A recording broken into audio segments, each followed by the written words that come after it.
Good morning. সকালবেলা ঘুম থেকে উঠে ফ্রেশ হয়ে ঠাকুর ঘরে যাচ্ছি। ঠাকুর প্রণাম করে এখন চা বসাতে গেলাম, চাও হয়ে গেল। এখন চা খেতে খেতে দেখলাম আমাদের আম গাছে কত আমের মুকুল এসেছে, সঙ্গে একটা গোলাপ গাছ ছিল, এটা তো ফুল ফুটেছে। তারপর আমি ভাত বসিয়ে দিলাম। ছেলের এক্সাম, ছেলে রেডি হয়ে গেছে, স্কুলে চলে যাবে এখন ও চলে যাচ্ছে ঠাকুর নমস্কার করে।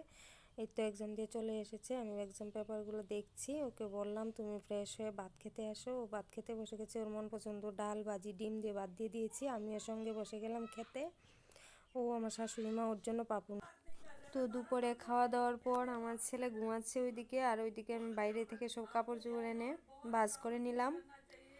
আর সন্ধ্যা তো হয়ে গেল, তার জন্য আমি এখন ঘরটা ঝাড় দিয়ে নিলাম। ঝাড় দিয়ে হাত মুখ ধুয়ে ড্রেস চেঞ্জ করে তারপর ঠাকুর ঘরে ঢুকে গেলাম।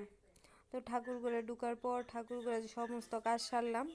তো সমস্ত কাজ শেষ করে ঠাকুর ঘর পরিষ্কার করে এখন আমি পুজো কমপ্লিট।